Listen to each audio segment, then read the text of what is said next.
अस्सलाम वालेकुम viewers, welcome to my channel. Viewers, आज मैं सिर्फ चार्ट पर टेक्निकल एनालिसिस करूंगा बिटकॉइन एंड इथेरियम का। और मैं आपको बताऊंगा कि अभी जो मौजूदा मार्केट में सूरत हाल चल रही है, तो आने वाले दिनों में हम क्या एक्सपेक्ट कर सकते हैं।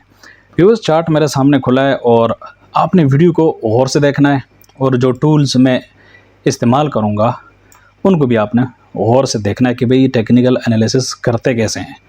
व्यूअर्स, ये मैं आपको कई दिनों से वीकली एक चार्ट दिखा रहा हूँ। ये वाला आप पिछली तमाम वीडियोस जो अगर आप देखते आ रहे हैं तो उनमें आपने देखा होगा कि यही पैटर्न मैं आपको दिखाता आ रहा हूँ, ठीक है। और काफ़ी पिछले कई वीक से ये पैटर्न बना हुआ है। अगर आपने चैनल सब्सक्राइब नहीं किया तो सब्सक्राइब कर लें, ताकि इस तरह की जो भी वीडियोस पिछली और मौजूदा वीडियोस लिंक होती हैं एक दूसरे से, तो आपको पिछले भी तमाम जो मैंने आपको सिखा रहा होता हूँ और जो भी आपको अपडेट दे रहा होता हूँ वो आपको याद रहे। ये एक राइजिंग वेज हमारे पास बन रही है, ठीक है। एक ये लाइन हो गई एंड दूसरी ये लाइन हो गई, ठीक है। अच्छा, दूसरा मैंने आपको बताया था एक 50 वीक मूविंग एवरेज है, ये ब्लू लाइन, ठीक है।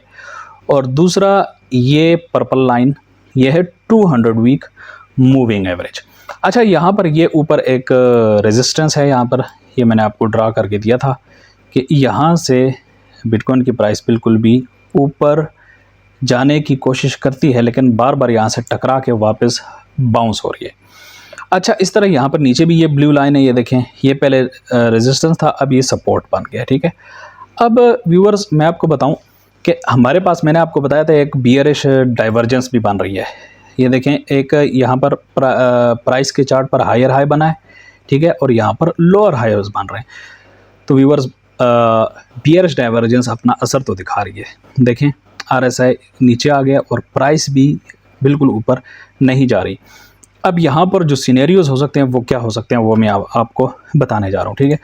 अब यहाँ पर हो सकता है ऐसा है कि देखें, एक तो जो पॉसिबिलिटी है वो तो ये है कि ये जो राइजिंग वेज है, यहाँ का जो नीचे जो निचला सपोर्ट एरिया, ठीक है ना, यहाँ से प्राइस टकराए इस एरिया से और फिर यहाँ पर नीचे आया और यहाँ तक आए, ठीक है।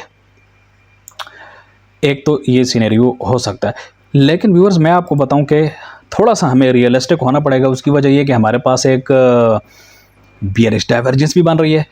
तो बियरिश डाइवर्जेंस जब अपना असर दिखाती है तो हमें कुछ ना कुछ यहाँ पर मूवमेंट डाउन साइड इस तरह हमें देखने को मिल सकती है, कम से कम इस एरिया में। ज़्यादा नीचे नहीं ना, अगर ये 30-20 पे अगर नहीं, तो कम से कम इस एरिया में तो हम यूँ आ सकते हैं, ठीक है। तो उसके लिए फिर हमें करना क्या पड़ेगा, उसके लिए फिर होना ये पड़ेगा कि जो राइजिंग वेज के नीचे आके जब प्राइस टकराएगी तो यहाँ से थोड़ा सा नीचे आ सकती है प्राइस, ठीक है, यूँ।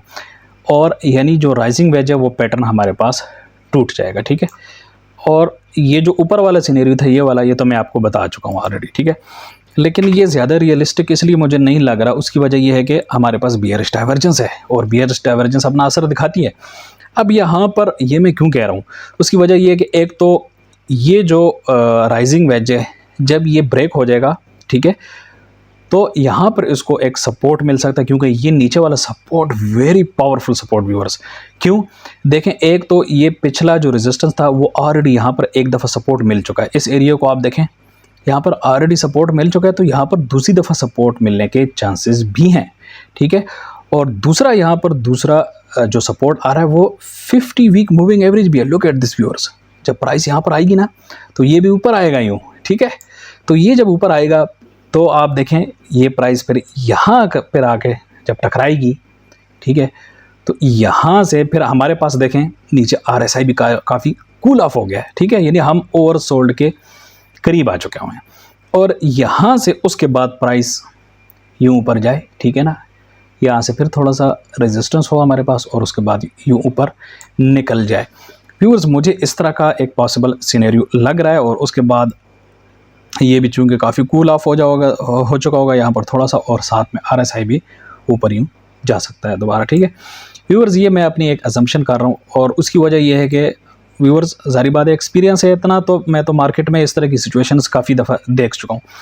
अब हम इसको एक, ये जो वेज है, ये जो ब्रेक हुआ है, ठीक है ना, ये जब नीचे आएगी प्राइस तो इसको एक फेक आउट भी कहते हैं। यानी ये जो वेज है इस नीचे प्राइस आई। अब होना तो ये चाहिए था कि इस वेज का जो टारगेट है वो ये बनता है नीचे, बल्कि इससे भी नीचे आ सकती है प्राइस, टारगेट ये बनता है। लेकिन व्यूअर्स मुझे नहीं लगता कि 16,000 और 15,000 तक प्राइस ऊपर नीचे आएगी, ठीक है।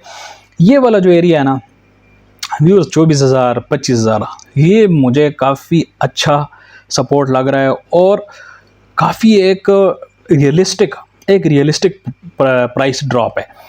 क्यों? हमारे पास एक बियरिश डाइवर्जेंस बनी हुई है, लुक एट दिस व्यूअर्स। तो RSI पर काफ़ी अच्छा बला, यहाँ पर कूल ऑफ हो जाएगा और यहाँ से 50 वीक मूविंग एवरेज की हमें सपोर्ट मिलेगी। यहाँ पर जो पिछला जो रेजिस्टेंस था, जो कि ऑलरेडी यहाँ पर एक दफ़ा प्राइस सपोर्ट हो चुकी है, तो यहाँ पर दोबारा भी सपोर्ट मिल सकती है एंड उसके बाद हम ऊपर जाएंगे। और यहाँ पर इसका आने का मकसद ये भी कि एक ये भी होता है कि मार्केट में पैनिक क्रिएट करना होता है। जो बिग वेल्स होती हैं उन्होंने मार्केट में पैनिक क्रिएट करना होता है, ठीक है। एक्चुअली ये जो राइजिंग वेज है ना, यहाँ पर एक्चुअली जो ये वाला पॉइंट है, यहाँ पर अक्सर लोग क्या करते हैं कि यहाँ पर लोग लॉन्ग पोजीशंस लगा देते हैं कि चलो जो राइजिंग वेज है उसके जो नीचे सपोर्ट आ रही है, यहाँ से अब तो प्राइस पंप करेगी, जिस तरह के बाकी यहाँ से देखें, यहाँ से भी पंप की ऊपर, यहाँ से भी पंप की ऊपर, यहाँ से भी पंप की ऊपर, तो लोग कहेंगे कि अब यहाँ से भी पंप करेगी।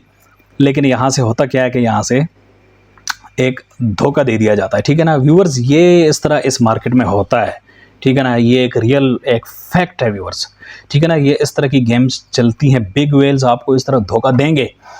इसलिए मैं आपको कह रहा हूँ कि आपने इन हालात के लिए तैयार रहना है। मैं इसलिए बार बार आपको कहता हूँ कि आपने DCA करना है।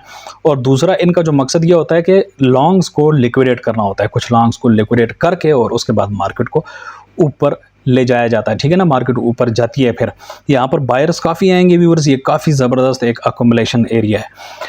इसी तरह व्यूअर्स अगर हम इथेरियम की चार्ट पर आएँ तो यहाँ पर भी एक सेम सिचुएशन बिल्कुल बन रही है। यहाँ पर भी देखें अगर तो एक ट्रायंगल टाइप बन रही है, ठीक है ना। वहाँ पर राइजिंग वेज थी बिटकॉइन में, यहाँ पर राइजिंग वेज थी और यहाँ पर ट्रायंगल देखें, ये एक ट्रायंगल है, असेंडिंग ट्रायंगल, ठीक है।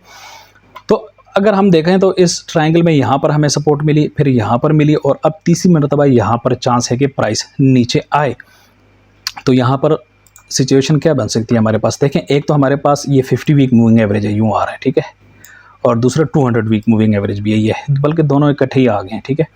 ये आ रहा है तो जाहिर बात है फिर तो अगर नीचे आती है तो हमें काफ़ी सारे सपोर्ट यहाँ मिल रहे हैं लोग, और उसके बाद दोबारा प्राइस यहाँ आए और फिर ऊपर निकल जाए, ठीक है।